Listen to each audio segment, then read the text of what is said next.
예배를 드리면서 한 달 동안 잘 못 드렸잖아요. 그죠? 못 드린 건 아니죠.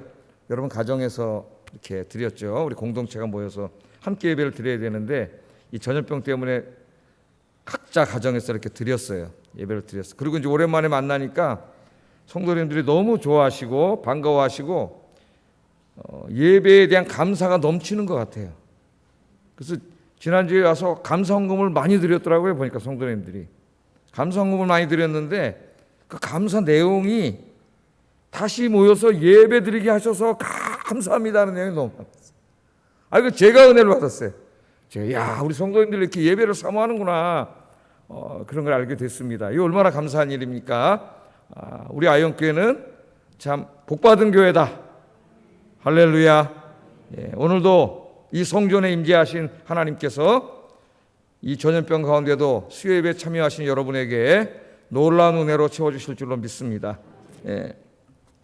자, 오늘 읽은 말씀 가지고 하나님을 향하여 뜻을 정한 사람, 그런 주제로 말씀을 전하겠습니다. 하나님을 향하여 뜻을 정한 사람.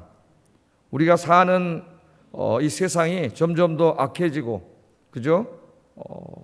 점점 더 살기가 어려워지고 신앙을 우리가 유지해 나가기가 점점 어렵습니다. 그런 세상이 점점 다가오고 있는 것 같아요. 또 사회적인 여러 가지 현상이나 어떤 사상이나 또 각 국가의 어떤 이 법이나 이런 것들이 하나님의 법을 정면으로 도전하는 행위들이 노골적으로 전 세계에서 계속 일어나고 있습니다. 이 말세가 가까웠구나 그런 생각도 들어요. 이 어려운 시기에 신앙생활하는 여러분 더욱더 이제 우리가 하나님 앞에 뜻을 정해야 되겠습니다. 어떠한 상황 가운데서도 하나님만 섬기고 하나님만 예배하고 하나님의 말씀에만 순종하며 살겠습니다. 그렇게 뜻을 정하지 않으면 신앙을 유지하기가 쉽지가 않아요. 그래서 오늘 이 다니엘과 세 친구들처럼 이 세상에 살아가는 동안 오늘 말씀을 듣고 내 남은 인생은 정말 주님만 섬기며 살겠습니다. 뜻을 정하는 이 시간 되기를 주의 이름으로 축복합니다. 자, 바벨론이 예루살렘을 함락시킨 후에 예루살렘의 엘리트 청년들을 다 끌고 갔다 그랬죠. 청년들이다 이렇게 제가 얘기했지만은 사실은 한 고등학교 1학년 정도 되는 나이니까 한 고1, 중3 요 정도 되는 아이들이니까 어떻게 보면 청소년이라고 하는 게 더 맞는지도 모르겠어요. 제가 그냥 청년들이라 그렇게 얘기를 하고 있습니다. 그래서 각 왕족, 귀족들 중에서도 머리가 굉장히 좋고 또 용모가 준수한 그런 아이들만 뽑아가지고 바벨론 왕이 끌고 갔어요. 볼모로 끌고 가서 왜 끌고 갔느냐, 그들에게 바벨론식 교육을 시켜가지고 그들을 엘리트로 만들어서 자기를 위해서 일하는 사람으로 쓰기 위해서 그렇게 다 끌고 갔습니다. 이제 많은 사람들이 끌려갔는데 그 젊은이들 중에 다니엘과 사드락, 메삭, 아벳느고가 있었다. 지난 시간에 그렇게 공부했고 많은 사람들이 있었지만은 하나님의 관심은 이 네 사람에게만 집중되어 있었다. 또 지난 시간에 공부했죠. 왜냐하면 이 네 사람은 그 이름에서 보여지는 것처럼 하나님을 경외하는 아이들이었기 때문에 하나님이 다른 애들에게는 관심이 없고 이 네 아이들에게만 관심이 있었다. 그렇게 지난 시간에 공부를 했습니다. 자, 이제 바벨론 왕이 끌고 갔어요. 그러니까 얘네들이 지금 중3이나 고1 나이에 한 16살, 17살 먹은 그 나이에 끌려간 거예요. 이제까지는 집에서 엄마 아버지와 함께 행복하게 살면서 성전에 가서 하나님을 예배하고 하나님의 율법의 말씀을 배우고 말씀대로 살고 그렇게 편안하게 살았죠.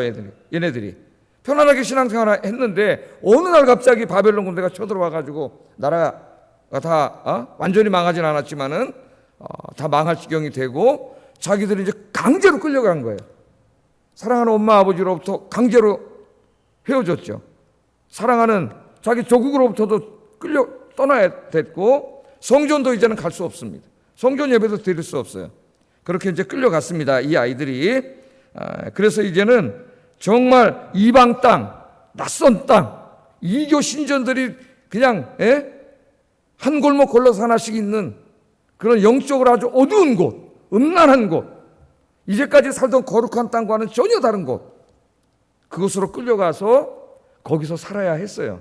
얘네들이. 그 가운데 어떻게 살 것인가? 얘네들이 어떻게 살았어요? 하나님만 섬기며 살기로 자기 뜻을 정했습니다. 거기 끌려갔지만 그 어린아이들이 그렇게 하고 살았다는 거예요. 자, 여기 가서 사는데 특별히 얘네들이 이제 왕궁으로 끌려가가지고 바벨론의 공직자 훈련을 받았습니다. 공직자 훈련. 3년 동안 왕이 이제 유다 땅에 엘리트만 데리고 간 거 아니에요? 청소년 아이들 데리다가 3년 동안 바벨론식으로 이제 교육을 시켜가지고 바벨론의 관료를 만드는 거죠.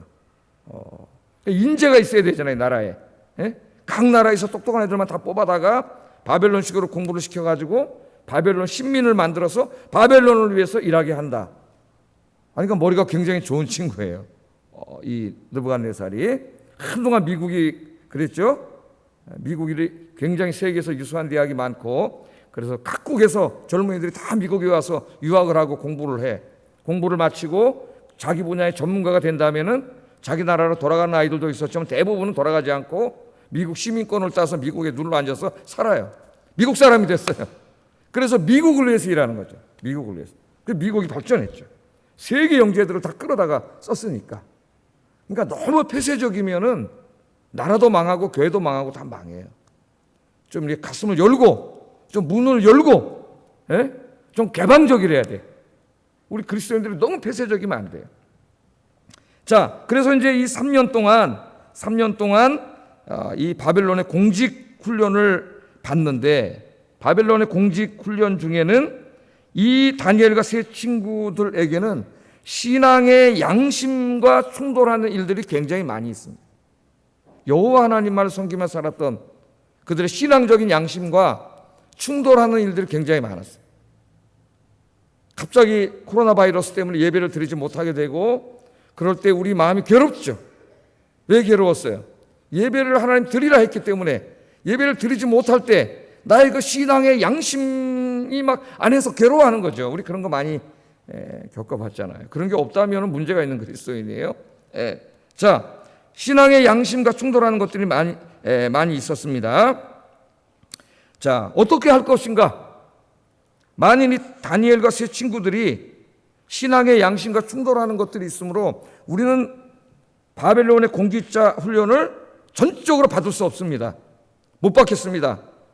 그렇게 말했다면 이 네 청년들은 모두 순교했을 겁니다. 17살 나이에 바벨론 왕에 의해서 죽었을 거예요. 그것으로 그들의 인생은 끝났고 다니엘서는 없을 겁니다. 물론 순교도 훌륭한 신앙의 선택일 수 있습니다. 그러나 죽는 것만이 능사는 아니에요. 우리 초대교회 때도 순교자들이 많이 나오면서 순교 열풍이 분 적이 있어요. 그래서 이 로마 군대를 피해가지고 산속이나 어디 들어가서 숨어서 이제 가정 예배나 개인 예배를 드리면서 생명을 유지할 수 있었는데도 어떤 사람들은 일부러 찾아가가지고 로마인에게 잡혀서 순교하겠다고 그런 사람들이 있었어요. 그럴 필요는 없는 거죠. 그렇게 올바른 태도는 아니에요. 그래서 많은 신학자들이 걱정을 했죠. 다 죽는 것만 능사가 아니에요. 다 죽으면은 미래의 하나님의 일은 누가 하겠습니까? 누군가는 살아남아서, 그죠? 이 어려운 시대, 이 핍박의 시대에도 누군가는 살아남아서 기도하고 말씀을 공부하고 미래를 위해서 준비하고 그런 사람이 있어야지. 다 끌려가서 죽으면은 그 순교도 훌륭한 거지만 어쩔 수 없는 경우에는 뭐 순교해야 되겠지만은 일부러 그럴 필요는 없는 거죠. 그럼 미래를 누가 책임지겠어요? 그래서 다니엘과 세 친구들은 이 긴박한 상황에서도 매우 신앙적이면서도 지혜로운 선택을 하게 됩니다. 신앙의 비본질적인 것들은 수용을 했어요. 비본질적인 것들. 그러니까 바벨론의 공직자 훈련을 3년 받는데 매 훈련을 받는 거예요. 그런데 그 중에서 이교적인 게 굉장히 많죠. 그 중에서 신앙의 비본질적인 것은 수용을 했어요. 그러나 신앙의 본질적인 것은 끝까지 거부했습니다. 수용하지 않고. 그렇게 지혜롭게 이 다니엘과 세 친구가 여기서 살았어요. 예를 들면 이 다니엘과 세 친구들은 바벨론의 교육을, 학문을 공부하는 것은 받아들였어요. 또 바벨론식으로 이름을 바꾸는 것 받아들였습니다. 원래 이 사람들의 이름에 다 누가 들어가 있어요? 야훼나 엘로힘, 엘이나 야아가 들어간 건 다 하나님이 들어간 이름이죠. 거룩한 이름이에요. 그런데 바벨론에서 지어진 이름에는 다 바벨론 신들의 이름이 들어갑니다. 그렇게 이름을 바꿨어요. 그러나 그것이 굉장히 불쾌했지만은 신앙의 본질은 아니었어요. 그걸 거부하면 죽습니다. 죽을 이유가 없어요. 본질이 아닌데 까짓 거 이름 바꾸면 어때? 그 이름 바꿨어요. 또 바벨론에서 제공하는 관직, 자기 나라의 적대 국가입니다. 그런데 그 관직을 받아들였잖아요. 이것을 수용해서 거기 총리가 되고 장관이 됐어요. 그러나 한 가지는 끝까지 거부했습니다. 그게 뭐냐면 신앙과 관계된 거예요. 신앙의 본질. 왕의 음식과 포도주는 거절했습니다. 왜 그랬느냐? 그건 이제 우리가 이제 공부할 겁니다. 잠시 후에. 자, 저는 이 다니엘서를 이렇게 연구하면서 다니엘이 왕의 음식과 포도주를 거절한 것과 신앙과의 관계에만 많은 관심을 갖고 공부를 했었어요. 이렇게 설교한 적도 있고. 그런데 제가 최근에 그 크리스토퍼 라이트라고 하는 구약학자의 다니엘서 강해를 읽다가 또 제가 생각하지 못했던 것을 많이 배우게 됐습니다. 생각을 하게 됐어요. 이분은 어디다 관심을 많이 뒀냐면은 이 다니엘과 세 친구가 수용하고 받아들인 것들 있잖아요. 아까 말했던 거, 뭐 이름을 바꾼다거나 관직을 받아들이거나 바벨론의 학문을 열심히 공부한다거나 이런 부분들을 세밀하게 관찰을 하고 연구를 하고 묵상을 하면서 우리들의 삶에 적용을 한 부분이 있더라고요. 그래서 제가 지금 그 부분을 좀 생각을 해보려고 하는데 이 부분에 대한 아이디어들은 제 아이디어가 아니고 크리스토퍼 라이트라고 하는 복음주의 구약학자의 아이디어다. 이렇게 제가 먼저 말씀을 드리고 내 것도 아닌데 내 것처럼 얘기하고 싶지는 않아요. 물론 이제 그것을 제가 보충하고 그렇게 했습니다. 두 가지만 좀 살펴보겠어요. 두 가지. 첫째는 바벨론의 학문이에요. 자, 바벨론은 그 똑똑한 애들을 다른 나라에서 데리다가 자기 나라의 관료로 일꾼으로 쓰려면 일단 어떤 교육을 시켜야 돼요? 바벨론 교육을 시켜야 되죠. 그래서 그 정신 구조를 바벨론 사람으로 바꿔놔야 돼요. 바벨론 사람으로 만들어야 돼요. 그게 교육이죠. 교육은 사람을 변화시킵니다. 다른 사람으로 만들어요. 바꿔야 돼요. 그래서 이제 바벨론식 학문을 가르치는 거죠. 바벨론은 당시 무슨 문명이에요? 메소포타미아 문명이 발생한 곳입니다. 메소포타미아 문명은 그 당시에 학문적으로, 과학적으로, 수학적으로 가장 발전한 곳이에요. 이 당시에는. 그래서 이 다니엘과 사드락, 메삭, 아벳느고가 이 바벨론의 선생님들로부터 수학과 과학과 천문학을 공부합니다. 천문학. 지금으로 말하면 수학과 과학을 공부하는 거예요. 열심히 공부를 했습니다. 그런데 문제는 뭐냐? 바벨론의 이 학문은 바벨론의 이교 신들에 대한 신앙과 학문이 뒤섞여 있어요. 예를 들면 천문학 같은 거, 하늘의 별을 연구하고 우주를 연구하는 것은 거의 점성술에 의존하고 있었습니다. 그러니까 미신 같은 거, 이런 것에 의존을 하고 있었어요. 자, 그러나 다니엘과 친구들은 바벨론 학문을 열심히 공부를 합니다. 이 분야에서 얼마나 열심히 공부를 했는지 바벨론의 다른 아이들보다 더 뛰어났다 그랬어요. 오늘 말씀에 보면. 특별히 하나님께서 지혜를 주셔가지고 이 모든 바벨론의 과학과 수학, 학문들을 더 잘 이해하게 주셨다고 성경은 놀랍게도 그렇게 이야기합니다. 17절 한번 읽어보겠습니다. 시작.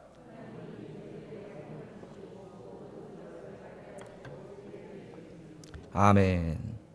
자, 바벨론의 학문들을 공부했어요. 그 학문들 중에는 객관적인 지식이 있습니다. 수학이나 과학이나 천문학에 어떤 객관적이고 과학적인 지식이 있죠. 보편적인 지식이 있어요. 그러나 그 지식들의 전제가 되고 있는 바벨론의 이교 신앙이라든가 점성술도 섞여 있습니다. 그 안에. 그런데 다니엘과 세 친구들은 이것을 열심히 공부했어요. 그래서 객관적인 사실, 왜냐하면 수학, 과학, 천문학 이런 것들은 하나님이 창조하신 세계를 연구하는 것이기 때문에 객관적으로 연구하면 거기에 창조의 섭리를 발견할 수가 있어요. 진리를 발견할 수가 있다고. 여러분, 신학만 진리를 공부하는 학문이 아니에요. 과학도 진리를 공부하는 학문이에요. 과학은 하나님이 창조하신 이 세계를 연구해서 거기에 나타난 하나님의 지혜와 원리를 찾아내는 게 과학이에요. 그러므로 과학도 제대로 공부하면 하나님의 진리에 도달할 수가 있습니다. 신학은 성경, 하나님이 주신 계시의 말씀을 통해서 하나님의 진리에 도달하는 학문이고, 철학은 인간의 이성을 통해서 하나님의 진리에 도달하려고 하는 학문이에요. 제대로만 공부하면 다 진리에 도달할 수가 있어요. 그런데 이 안에 잘못된 세속적인 이교적인 그런 전제, 그런 것들이 깔려 있기 때문에 이 학문이 진리에 도달하지 못하는 거예요. 그래서 다니엘과 이 세 친구는 그것을 구분해서 공부했어요. 구분해서. 선생은 막 섞어서 가르치지만 이 아이들은 경건한 아이디어들이 있기 때문에 객관적인 지식을, 수학, 과학 이런 것들을 공부하고 거기에 뒤섞여 있는 이교적인 그런 철학이라든가 전제들은 다 구별해냈어요. 그래서 열심히 이들이 공부를 했습니다. 그렇게 함으로 다니엘과 세 친구들은 그 당시에 최고 발달한 바벨론에 가서 최고의 과학과 수학과 천문학, 우주론 이런 것들을 다 공부할 수가 있었죠. 그러니까 최고의 지식인이 될 수가 있었던 거예요. 그것들은 과학적 사실이니까. 뿐만 아니라 그 바벨론 사람들의 그 전제, 그 학문에 전제되어 있는 그들의 이교적인 세계관, 이교적인 철학, 미신, 거짓되고 왜곡된 진리, 그런 것들이 무엇인가를 그 오류, 잘못도 다 공부를 해가지고 이들이 다 분별할 수가 있었습니다. 그러니까 놀라운 하나님의 일꾼이 된 거죠. 자, 우리가 이걸 보면서 오늘 우리 21세기에 우리에게 한번 적용을 해볼 필요가 있겠어요. 젊은이들도 있고, 할아버지 할머니들도 있고, 엄마 아버지들도 있습니다. 우리 아이들을 학교에 보냅니다. 다 우리가. 요새 이제 바이러스 때문에 잘 못 가고 있는데 학교에 가면 아이들이 학교에 가서 공부를 하죠. 뭐 초등학교 때부터 공부를 하지만 초등학생들도 다 산수를 공부하고 수학을 공부하고 과학을 다 공부를 해요. 이제 이게 중학교, 고등학교, 대학교가 될수록 더 심화되고 더 깊어질 뿐이지 기초적인 것은 다 공부를 하게 됩니다. 자, 이 불신 사회 속에서 우리가 살고 있는데 이 땅에서 다른 사람들과 함께 살기 위해서는 우리가 학교에 가야 되고 세상 학문을 함께 공부해야 됩니다. 그런데 여러분, 세상 학문을 잘 보세요. 애들이 과학을 배우는데요, 과학에는 진화론과 무신론이라고 하는 반하나님적인 철학과 사상이 전제되어 있습니다. 선생님들이 학교에서 과학을 가르칠 때 뭐가 전제되어 있다고? 그 뒤에 무서운 세계관이 전제되어 있죠. 무신론과 진화론이라는 게 전제되어 있어요. 뿐만 아니라 학교에 가서 인문학과 역사학에 관계된 학문, 인문학과 사회과학, 역사학 이런 것을 공부할 때는 그 뒤에는 마르크스라고 하는 또는 포스트 모더니즘이라고 하는 반신앙적이고 반하나님적인 이념과 사상이 전제되어 있어요. 여러분, 우리나라 인문사회과학 대학에 가서 하나님에 대한 신앙을 잃어버리는 아이들이 80%라요. 80%. 거기 가면 교수들이 인문사회과학을 마치 객관적인 사실처럼 가르치지만 그 사람들의 전제는 포스트 모더니즘이에요. 또 역사학의 8, 90%가 좌파입니다. 우리나라에. 문학의 8, 90%도 좌파예요. 우리나라 인문학과에 들어가면은 상당히 위험한 곳에 들어가는 거예요. 자, 그러나 우리가 이것을 다 공부를 해야 돼요. 기독교인들도 나는 기독교인이니까 공부 안 할래. 그렇게 하면 안 되죠. 그래서 이것을 걱정하던 미국이나 우리나라 부모님들도 마찬가지인데, 야, 우리 아이들을 이런 무신론, 진화론, 마르크스, 포스트 모더니즘 이런 반하나님적인 비신앙적인 이런 철학과 이념들이 전제되어 있는 선생들한테 가서 아이들을 어떻게 가르치냐. 책들도 다 그렇게 쓰여 있는데 이게 상당히 위험하지 않느냐. 그래서 요새 교회들이 대안학교를 만드는 데도 있습니다. 대안학교. 이제 고학년까지 못하다 할지라도 저학년, 초등학교, 미국에는 1학년부터 3학년까지 교회에서 하는 데가 많아요. 교회에서. 그리고 앞으로 대학도 고등학교도 우리 기독교적인 것을 가르칠 수 있는 학교를 따로 만들어야 되지 않느냐, 이런 생각을 가지고 노력을 하는 분들도 많이 있습니다. 우리나라에도 그런 생각을 하는 사람들이 있고 그 자체도 훌륭할 수 있지만, 그러나 오늘 다니엘과 사드락, 메삭, 아벳느고를 통해서 우리가 생각을 해보면 그것이 꼭 옳은 것만은 아니다. 만일 여러분 우리가 세상의 학문을 하나도 공부하지 않고 세상의 학교에 그리스도인들 하나도 가지 않고 이 세상을 그냥 등지고 산다면은 이 세상은 누가 구원하겠어요? 이 세상에 어떻게 하나님 나라를 세울 것이며 이 세상 사람들은 누가 구원할 것입니까? 우리 예수님은 세상의 빛이 되라 그랬잖아요. 너희들끼리 저 광야에 가서 공동체 만들어 놓고 너희들끼리 학교 만들고 거기서 살라 그러지 않았어요. 우리 예수님은 세상의 빛이라 그랬어요. 이 어둠의 세상에 이 무신론과 진화론과 이 좌파 사상이 포스트 모더니즘이 가득한 이런 세상에 가라 그랬어요. 거기에 가서 진리의 빛, 예수 그리스도의 진리의 빛을 비춰라. 할렐루야. 그들의 전제와 그들의 철학과 그들의 이념이 오류투성이고 잘못됐다는 것을 지적하고 예수 그리스도가 진리라고 하는 것을 외치는 사람들을 만들어라. 그게 우리 예수님의 우리에게 명령이에요. 그래서 여러분들이 여러분의 자녀들, 여러분 손주들을 학교에 보내서 세상의 학문을 공부하게 해야 합니다. 세상의 학문을 다 공부하되 다니엘과 사드락 메삭 아벳느고처럼 객관적인 진리와 그 안에 전제되어 있는 이교적인 전제, 철학들, 이념들을 구분할 수 있어야 돼요. 구분해서 아이들이 공부하도록 하는 것이 우리의 중요한 책임입니다. 그래서 우리나라에도 보면 과학자들 중에 이제 창조과학을 해가지고 막 책도 쓰고 과학책을 창조과학, 하나님의 창조론을 입각해서 쓰시는 분들이 있죠. 그 친구들이 다 어떤 친구들이에요? 일반 학교에 갔죠. 일반 학교에 가서 진화론과 빅뱅을 가르치는 과학 선생님들한테 다 물리학도 배우고 천문학도 배우고 지구과학, 생물학, 화학을 다 배웠어요. 그러나 그 아이들은 어려서부터 교회에서 자란 아이들이에요. 믿음이 돈독한 아이들이에요. 가서 공부하면서 그들이 어떻게 했습니까? 빅뱅과 진화론은 잘못되었고 이 세상 과학이 보여주는 증거는 오히려 하나님의 창조를 보여준다. 창조과학을 주장했잖아요. 예? 그래서 하나님의 설계론을 주장하고 그런 책들을 쓰고 그런 일들을 하고 있어요. 공부하지 않았다면 어떻게 그런 일을 할 수가 있겠습니까? 제가 한 사람 얘기하고 싶은 사람은 톰 나이트라고 하는 이제 신학자인데 이 사람도 옥스퍼드에 가서 역사학을 공부했습니다. 뭐 우리나라나 서양이나 역사학은 대부분이 무신론적이고 그 안에 이 좌파적이고 마르크스적이고 이런 경우가 많아요.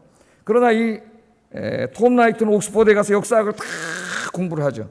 그 다음에 그 고전학을 다 공부를 합니다. 무신론자들 선생님들 밑에 가서 고전학과 역사학을 다 공부를 해요. 그 다음에 옥스퍼드를 졸업하고 신학교에 가서 신학을 다 공부해요.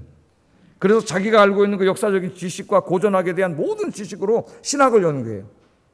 그래서 그 다음부터 자유주의 신학자들이 이제까지 떠들어댔던 모든 거짓 신학을 전부 다 밝혀내서 그것들이 왜곡되고 거짓이라는 것을 이야기하고 예수 그리스도는 단순한 유대인의 선지자나 랍비 정도가 아니라 하나님의 아들 메시아요 구원자입니다.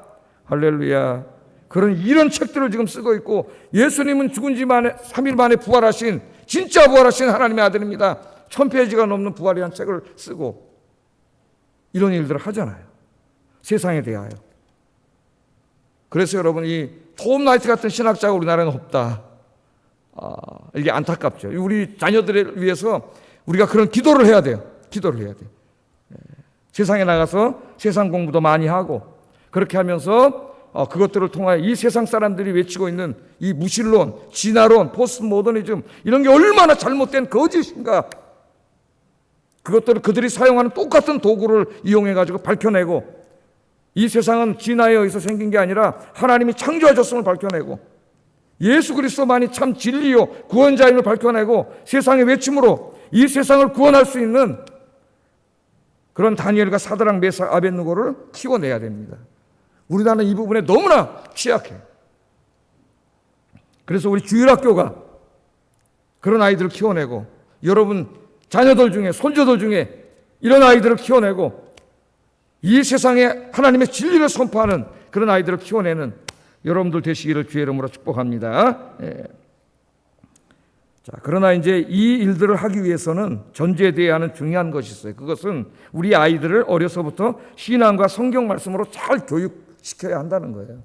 그렇지 못하면 아이들이 학교에 가서 그 선생들한테 그걸 배우면서 무신론과 진화론, 이런 포스트 모더니즘 이런 걸 배우면서 그것이 어떻게 돼요? 그것의 잘못을 밝혀내는 게 아니라 거기에 넘어가. 그래서 무신론자가 돼. 그래서 진짜 중요한 게 뭐냐면 가정의 교육이고 교회 교육입니다. 제일 중요한 게 어려서부터 신앙 교육을 시키고 하나님 말씀을 교육시키고 성경을 교육시키는 거예요. 그게 굉장히 중요해요. 여러분 모세를 보세요. 모세가 어렸을 때 6살 때까지는 자기 엄마가 키웠죠. 예? 엄마가 몰래 들어가서 유모처럼 해가지고 키우면서 6살까지 그 유치부 동안에 엄마가 모세에게 너는 애굽 사람이 아니라 하나님의 백성이다 하는 자의식을 심어줬어요. 그 이후에 6살이 넘어서는 이제 애굽의 궁정에 들어가서 무려 30년 동안을 애굽의 왕자들이 배우는 최고의 애굽의 학문을 배웁니다. 그런데 애굽의 30년 교육이 엄마의 5년 동안의 요람의 교육을 이기지 못해요. 그 모세라고 하는 위대한 지도자가 나오는 거예요. 그러니까 이 아이들의 교육이 굉장히 중요하다는 거죠.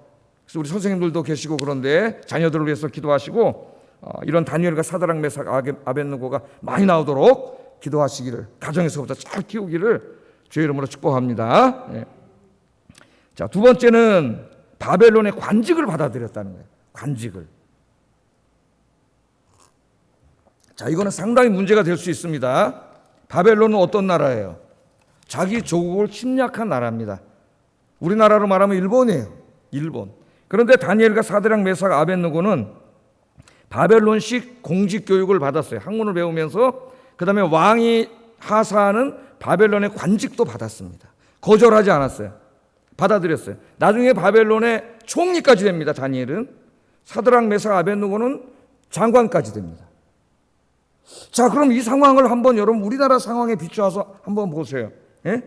우리나라 요새 이 소위 말하는 민족주의자들, 아주 편협한 민족주의자들이 판치고 있습니다. 우리나라에. 예? 이 사람들이 지금 일제시대 때 무슨 관직을 했거나 뭐 군대를 갔거나 뭐 이런 사람들을 친일파라고 아주 맹렬히 비난하고 있고, 그런 사람들이 저 국립묘지에 묻혀있다면 다 패내야 된다는 것은 뭐 입법화하겠다고 이런 사람들도 지금 있어요. 국회의원 중에도 그런 사람들이 있습니다. 이런 사람들의 시각으로 본다면은, 이런 편협한 민족주의적인 시각으로 보면은 다니엘과 세 친구들은 완전히 매국노예요. 자기 조국을 침략한 그 나라의 높은 관직을 맡았잖아요. 받아들였잖아요. 예? 이건 민족의 반역자야. 민족의 반역자. 그렇지 않겠어요, 여러분? 예? 우리나라에 지금 이런 운동들이 막 일어나고 있는데 굉장히 조심해야 돼요. 해방된 지 75년이 지났는데도 100년이 다 돼가는데도 아직도 그 타령하고 있어요. 우리나라 사람들이. 지금 우리나라에 친일파가 어디 있습니까? 뭐 토착외구는 뭐예요 도대체? 그 말도 되지도 않는 말을 계속 인터넷에 떠들어대고 있어요. 이 나라를 반으로 가르고 지금 이런 일들이 너무 가득 차가지고 큰일 났다 이런 생각이 들어요. 자, 여러분, 중요한 것은 침략국의 어떤 나라의 관직에 있었느냐 하는 것이 아니라 그 자리에서 그가 무엇을 했는가가 중요한 겁니다. 다니엘과 세 친구들은 바벨론의 높은 관직에 있었지만은 그 관직을 사용하여서 하나님의 영광을 드러내는 일을 했고 자기의 동포들을 돌보는 일을 했어요. 그러니까 우리 일제시대 때도요, 일본에 관직을 한 사람들이 있습니다. 그런데 일본에 관직을 하면서 뒤에서는 몰래 독립군들을 돌보고 군자금을 대주고 그 관직의 지위를 이용해서 우리 국민들을 돌본 사람들이 있어요. 그러니까 그 사람이 관직을 했느냐 안 했느냐가 중요한 게 아니라 그 관직을 맡아서 무슨 일을 했느냐가 중요한 거예요.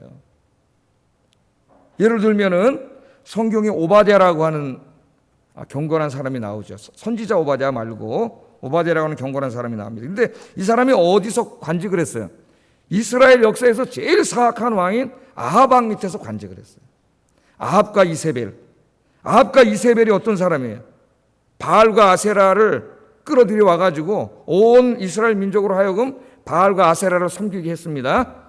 그리고 하나님의 선지자들을 잡아다가 수천 명을 목잘라 죽인 사람이에요. 그런데 하나님을 믿는 경건한 사람인 오바댜가 아합 왕 밑에서 장관을 했어요. 우리나라 같으면 난리 났을 거예요. 난리 났을 거예요. 그렇잖아요, 우리가. 예? 저 사람이 어느 시대에 뭘 한 사람이라고 그러지 않겠어요? 그런데 이 오바댜는 그 관직에 있으면서 무슨 일을 했습니까, 여러분?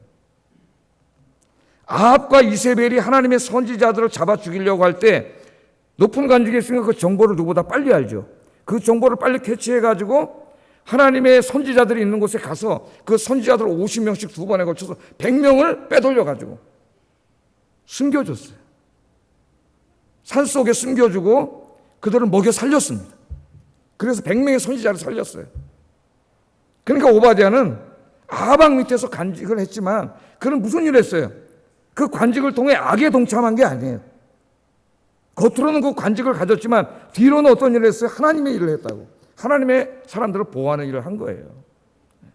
우리가 좀 더 시각을 넓혀서 볼 필요가 있습니다. 지금은 고인이 되었지만은 우리나라에도 김재익이라고 하는 경제학자가 있었어요. 김재익. 근데 이분이 유명한 경제학자인데 전두환 대통령 때 청와대 경제수석을 했습니다. 청와대에서.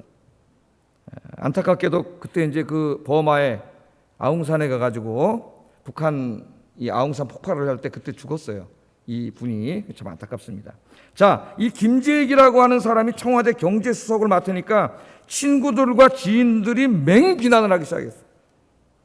한 친구가 김재익 교수를 찾아와서 이렇게 얘기하더랍니다. 야, 네가 어떻게 전두환 밑에서 일을 할 수 있느냐? 네가 어떻게 군사 독재 밑에서 경제수석을 할 수가 있느냐? 어? 너 미쳤냐? 너 타락했냐? 막 그러더라는 거예요. 그때 김재익 교수가 그 친구에게 이렇게 말합니다. 나는 우리나라의 민주주의가 화염병에서 온다고 생각하지 않는다. 경제가 발전하면 국민들이 더 많은 교육을 받게 되고 국민의 교육 수준이 높아지면 독재는 설 자리가 없게 된다. 누구 말이 맞았나요? 그의 말대로 우리나라는 경제 강대국이 되었고 교육 수준은 높아졌고 독재는 수준 높은 국민을 이겨내지 못합니다. 독재는 사라졌고 이 땅에 민주주의가 이루어졌습니다. 민주주의가. 우리는 극단적인 주장을 하고 막 욕설을 퍼붓고 이런 사람들 굉장히 조심해야 돼요. 우리 사회에는 그런 사람들의 목소리밖에 들리지 않아요. 극단주의자들이 판을 치면은 그 나라의 마지막 망조입니다. 망조. 나라가 망하기 일보 직전에는 극단주의자들밖에 보이지 않아요. 좀 더 넓은 역사적인 안목을 갖고 오늘을 선택하는 지혜로운 하나님의 백성들이 필요하다는 거예요. 영국의 하원 의원 중에 윌리엄 윌버포스라고 하는 사람이 있습니다. 하원 의원이라면 우리나라 이제 국회의원이나 마찬가지예요. 우리나라 상원 하원 나눠져 있지 않죠? 국회의원이 됐어요. 국회의원이 됐는데 그 사람이 교회에 다닌 독실한 그리스도인입니다. 설교를 듣고 성경을 공부하다가 노예 무역을 하고 노예 제도를 하는 것이 굉장히 하나님의 말씀에 어긋난다는 것을 깨닫게 됩니다. 왜냐하면 하나님, 모든 인간은 하나님의 형상으로 지음받아서 모두가 존중받아야 되는데 백인들이 흑인들을 잡아다 동물처럼 노예로 부리고 있는 거예요. 심지어는 목사의 집에도 노예가 있는 거예요. 영국의 무역의 3분의 1이 노예 무역에 의존하고 있는 거예요. 그래서 국회의원이 된다면 이 사람이 어떤 일을 하냐면 노예 무역법을 폐지하고 노예들을 해방시키는 운동을 평생 동안 해요. 정치인으로서. 이 일을 안 했으면 아마 이 사람이 영국의 수상까지 됐을 거예요. 그러면 노예무역법 폐지를 위해서 일하니까 그 당시에 3분의 1이 노예를 가지고 있으면서 돈을 많이 버는 사람들이었는데 엄청나게 비판을 했겠죠. 살해 위협도 막 있습니다. 그러나 끝까지 기도하면서 이 일을 완수를 해서 영국과 유럽과 미국의 흑인들이 노예로부터 해방되어 자유를 누리도록 하는 위대한 일을 이 사람이 하게 됩니다. 그러므로 우리 그리스도인들이 어떤 사람이 어느 왕 밑에 어느 시대에 뭘 했느냐가 중요한 게 아니라 그 자리에서 무엇을 했느냐가 중요하다는 거예요. 무엇을. 다니엘과 사드락, 메삭, 아벳느고는 비록 느부갓네살이라고 하는 바벨론 왕 밑에 관직을 가지고 있었지만 그 왕 밑에서 폭정을 행하고 불의를 행하는 일을 하지 않고 하나님의 영광을 위해서 일을 하고 자기 동포와 백성들을 돕는 일을 하고 하나님의 정의를 실현하는 일을 했다는 거예요. 오늘날 우리 그리스도인들이 사회에 많이 진출을 하고 있는데 그런 사람이 잘 보이지 않습니다. 우리 그리스도인들이 그런 역할을 감당할 수 있도록 여러분 많이 기도하시기를 주의 이름으로 축복합니다. 이렇게 신앙의 비본질적인 것들은 수용을 하고 받아들였어요. 받아들였지만 그것들을 통해 죄를 짓고 무슨 자기 돈을 벌고 권력을 남용하는 데 쓰지 않고 하나님의 영광과 하나님의 정의를 실현하는데 이 사람들이 썼다는 거예요. 훌륭한 일을 해냈습니다. 자, 그런데 다니엘과 세 친구들이 바벨론에서 요구하는 모든 것을 받아들이는 건 아니에요. 왕의 음식과 포도주를 먹어야 하는 이 일은 여기서는 받아들이지 않습니다. 우리는 절대로 그것은 할 수 없다고 이야기해요. 아니오라고 이야기합니다. 아니오. 8절에 보면 다니엘은 뜻을 정하여 왕의 음식과 그가 마시는 포도주로 자기를 더럽히지 아니하리라 하고 그렇게 말하죠. 모든 걸 받아들였지만 왕의 음식과 왕이 하사하는 포도주는 아니오라고 했어요. 아니요. 왜 그랬을까요, 여러분? 예? 아니 어떻게 보면 관직이나 학문이나 이런 걸 공부하는 게 더 큰일인 것 같고 그까지 뭐 음식 먹는 거는 아무것도 아닌 것 같은데 오히려 그런 것들은 다 수용을 하면서 왜 이 왕의 음식과 포도주를 먹는 일에 이것은 완강하게 아니오라고 다니엘이 이야기하고 있는가? 두 가지를 굉장히 많은 해석이 두 가지를 생각하겠습니다. 두 가지. 자, 첫째, 왕의 음식과 포도주는 어떤 음식이었느냐? 그 당시에 왕이 하사하는 음식입니다. 왕이 먹고 왕이 하사하는 음식이에요. 그러니까 굉장히 고급 음식이에요. 어떻게 보면 굉장히 영광스러운 거예요. 바벨론에서 제일 좋은 음식을 먹는 거예요. 그런데 이 음식이 문제가 어딨냐면은 왕궁으로 오기 전에 반드시 먼저 바벨론에 섬기는 신전에다가 바쳐집니다. 그러니까 바벨론이 믿는 신들에게 먼저 바친 음식이에요. 바치고 난 다음에 그것을 신전의 사제들이 먹고 그 다음에는 왕궁으로 가지고 와서 왕이 먹는 거예요. 왕은 신의 아들이었기 때문에 신에게 바치는 음식이니까 지가 먹는 거예요. 그런데 왕이 황송하게도 그 음식과 포도주도 마찬가지입니다. 여기 지금 끌려온 이 친구들한테 그걸 주는 거예요. 그러니까 감지덕지 먹어야 되는데 이걸 먹을 수가 없죠. 왜냐하면은 거기는 어떤 상징적인 의미가 있느냐? 단지 밥을 먹는 게 아닙니다. 중요한 상징적인 의미가 있어요. 그게 뭐냐면 이것은 이 음식을 먹는 순간 먹으면서 그것은 뭘 말하냐면은 이 음식이 들어졌던 신 있잖아요. 그 신이 주는 음식이고 앞으로 바벨론에서 살면서 그 신을 섬기면서 그 신에게 충성을 다하며 살겠다고 하는 것을 상징적으로 다짐하는 행동이에요. 그 음식을 먹는다는 것. 공짜로 주는 게 아니야.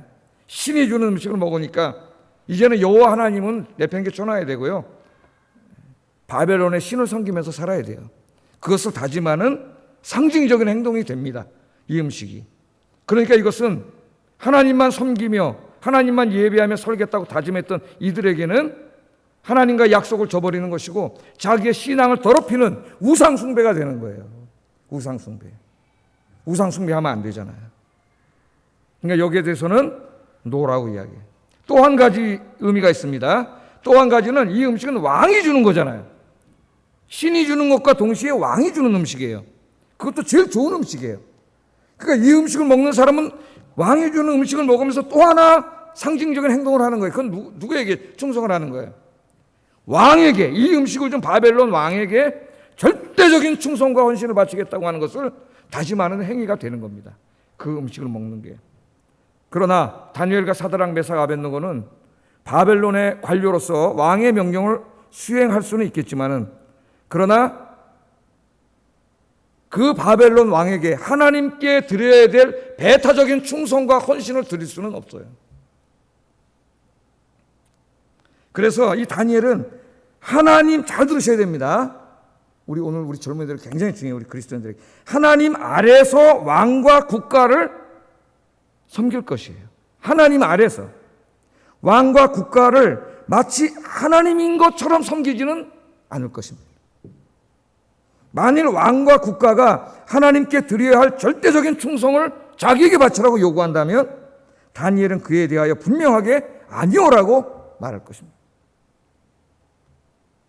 요즘 우리 정치적으로 굉장히 살벌하죠. 우리나라가 싸우면서 많은 그리스도인들이 이 목회자들도 착각을 하고 있어요.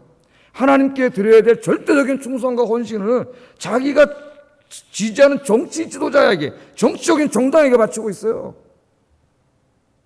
그건 우상숭배. 네?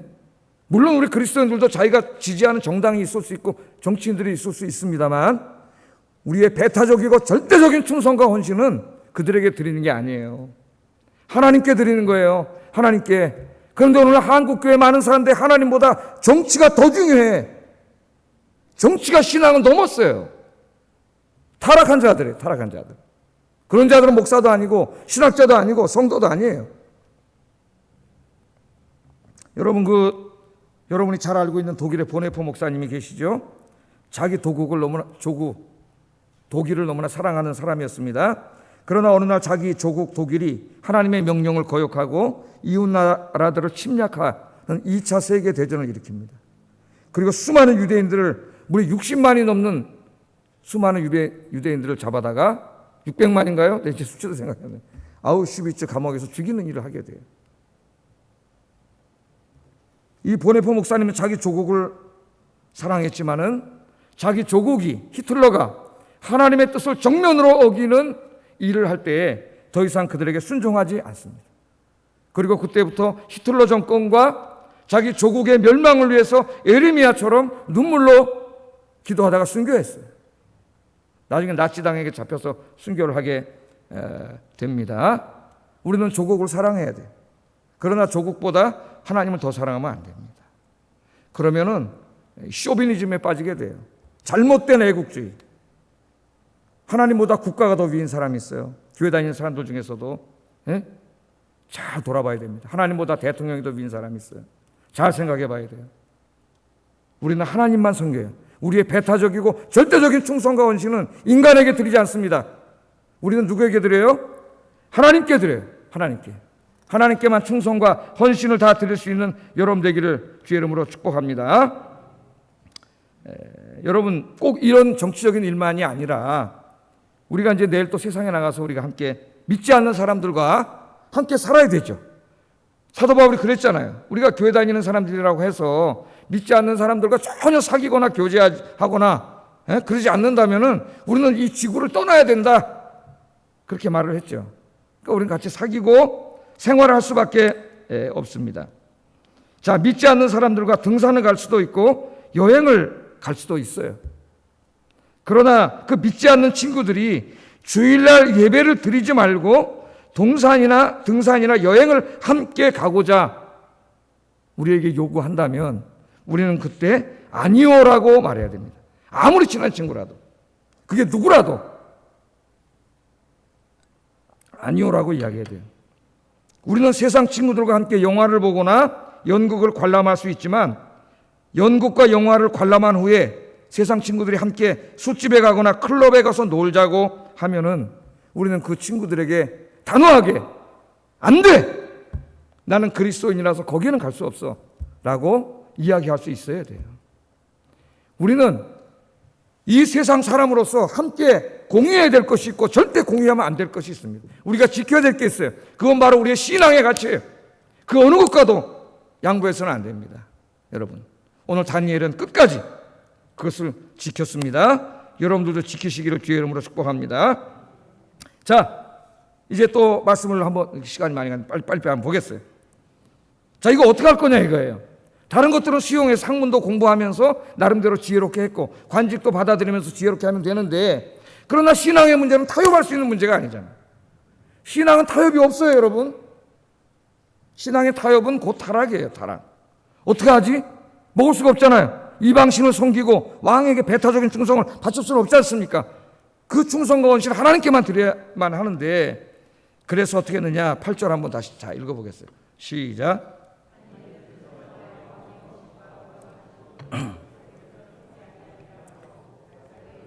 환관장에게 구하니 요청했다는 거예요.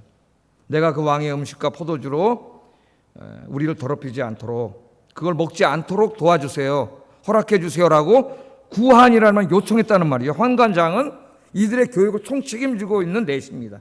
높은 사람이죠, 직위가. 환관이에요. 그런데 이런 부탁을 어떻게 할 수가 있겠어요. 부탁하는 순간에 죽을 수도 있는데. 그런데 9절에 보면은 어떻게 부탁을 할 수 있었는지 그 좀 배경이 나와요. 9절 한번 읽어보겠습니다. 시작. 은혜와 긍휼을 얻게 하신지라. 그러니까 하나님이 어딜 가도 형통한 길을 주시더라고. 환관장이 왜 그런지 모르겠는데 다니엘과 사드랑 메상 아벳느고를 참 귀엽게 본 것 같아요, 얘네들을. 그래서 다른 애들보다 더 이렇게 사랑스럽게 대해주고 은혜와 호의를 베풀어 준 거죠. 그러니까 자기들에게 잘해주는 사람이고 자기들을 이해해주는 사람이기 때문에 다니엘이 정중하게 요구한 거예요. 정중하게. 그러니까 여기 정중한 게 굉장히 중요합니다. 정중하게 요구를 한 거예요. 자, 그랬더니 이 부탁을 받은 황관장이 좀 입장이 난처해졌던 것 같습니다. 얘네들 참 귀엽게 여기고 있는데 그 부탁은 들어줄 수가 없다는 거죠. 자기가 오히려 거꾸로 호소를 해요. 호소를. 내가 너희들 이뻐하지만은 그 부탁은 들어줄 수 없다. 10절 한번 읽어보겠습니다. 10절 시작.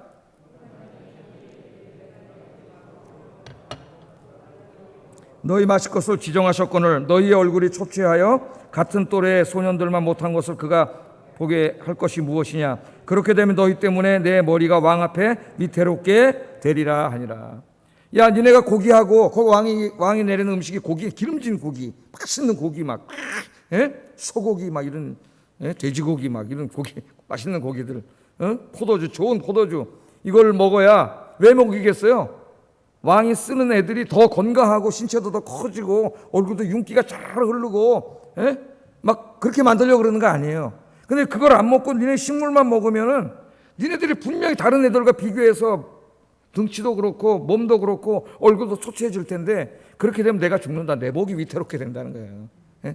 너네들을 봐주려면 내가 죽는다. 그러니까 내가 그걸 어떻게 해주겠느냐. 이렇게 말하는 거예요. 안 돼. 그런 것도 아니고. 자, 이렇게 고조를 하니까 얘기하기가 더 힘들어지는 거예요. 그죠? 더 힘들어지잖아요. 나 때문에 괜히 저 사람이 죽을 수 있잖아요.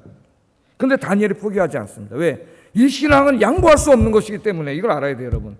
양보할 수 없는 거기 때문에 만약 허락을 안 했으면 거기서 순교했을 거예요, 아마. 이건 타협할 수 없는 부분이기 때문에. 그러나 다니엘이 다시 황관장에게 제안을 해요. 12절 13절 읽어보겠습니다. 시작.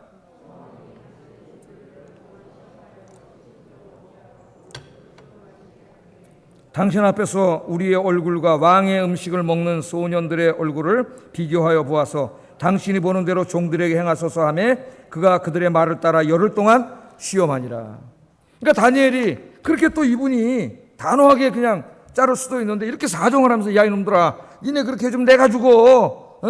니네 그거 안 먹고 있으면 다 얼굴이 다른 애들과 다를 텐데 뻔하게 드러날 텐데 내가 죽는다. 제발 그런 부탁하지 마라.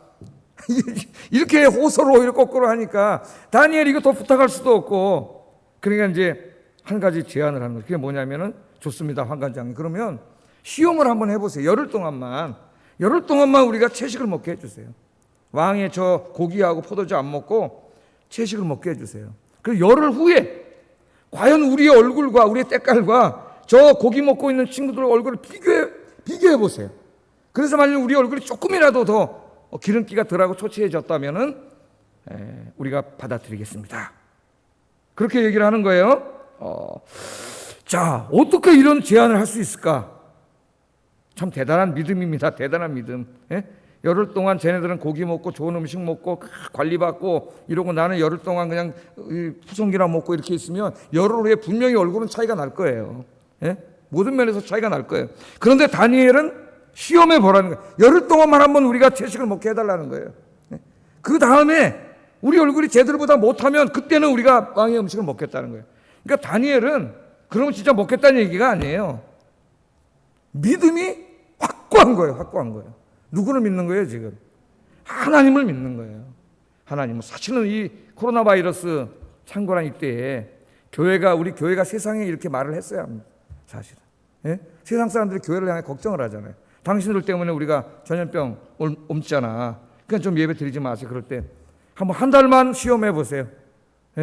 그래서 정말 교회 안에 우리가 이렇게 모여서 예배를 드리는데 코로나가 전염되는지 안 되는지 한 달만 한번 실험을 해보세요. 이렇게 얘기를 할 수 있어야 되는데 그래서 하나님의 영광을 이 다니엘처럼 드러냈어야 되는데 우리가 잘못해가지고 그렇게 하지 못했어요. 그러니까 하나님 앞에 너무 죄송한 거죠. 우리가 앞으로는 그렇게 말할 수 있는 교회가 됐으면 좋겠습니다. 여러분들도 그렇게 말할 수 있는 성도들이 됐으면 좋겠습니다. 그래서 열흘 동안 진짜 실험을 해봤어요. 열흘 후에 딱 봤더니 어떻게 됐어요? 14절 15절 하나님은 살아계십니다. 할렐루야. 읽어보겠습니다. 시작.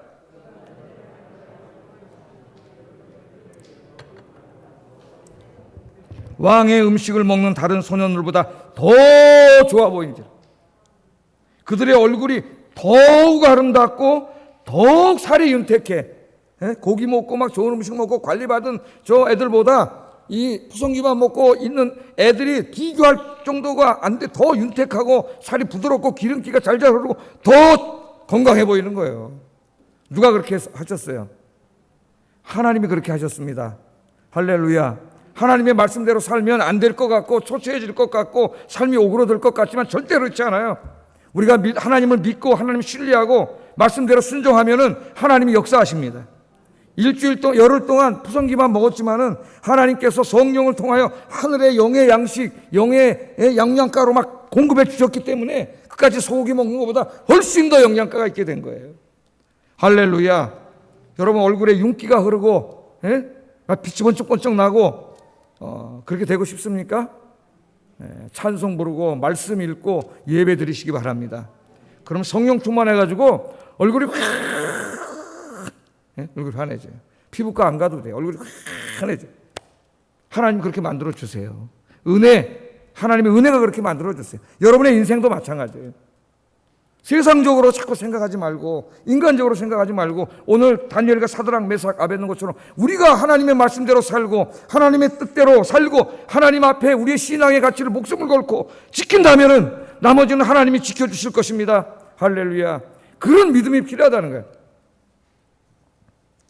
자, 이 아이들이 그런 믿음을 갖고 행동했을 때 하나님은 역사하셨어요. 하나님 당연히 역사하시죠. 왜? 하나님은 살아계시잖아요. 하나님은 살아계시는 하나님이기 때문에 그런 믿음의 사람들 기도하는 것, 그 신앙에 역사하셔서 하나님이 복을 주세요. 어떤 복을 주셨느냐? 19절 20절 읽어보겠습니다. 시작.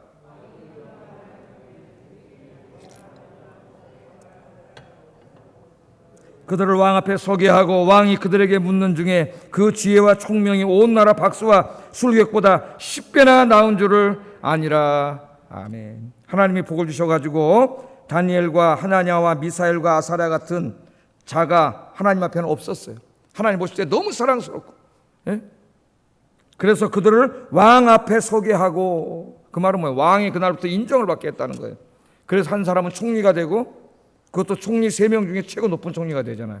다니엘은 총리가 돼서 권력을 남용한 게 아니라 나중에 이스라엘 백성들이 바사왕 고레스 치하에서 고국으로 돌아올 때 그 일을 다 준비하죠. 성전 짓는 걸 준비하고 그 일을 다 합니다. 이 세 친구가 다 마찬가지예요. 하나님 앞에 크게 쓰임받게 되고 학문이 뛰어나게 하고 지혜와 총명이 온 나라 그 바벨론 사람들보다 더 뛰어나게 하고 박수와 술객보다도 몇 배, 10배나 더 뛰어나게 하나님이 하시는 복을 주신 줄로 믿습니다. 하나님이요, 이 다니엘과 세 친구들을 너무나 이뻐하셨던 것 같아요. 이 어려운 세상 속에서도 힘들지만 우리가 이렇게 신앙의 가치를 양보하지 않고 타협하지 않고 지켜나갈 뿐만 아니라 하나님 한 분께만 우리의 충성과 헌신을, 배타적인 충성과 헌신을 하나님 한 분께만 드리며 살 때 우리의 남은 인생은 하나님이 책임져 주실 줄로 믿습니다. 오늘 다니엘과 사드락 메삭 아벳느고처럼 이렇게 살겠다고 뜻을 정하는 이 시간이 되기를 주의 이름으로 축복합니다. 기도하겠습니다. 말씀을 생각하면서 기도하겠습니다. 내 남은 인생을 하나님 한 분만 예배하며 하나님 한 분께만 충성과 헌신을 드리며 살게 하소서.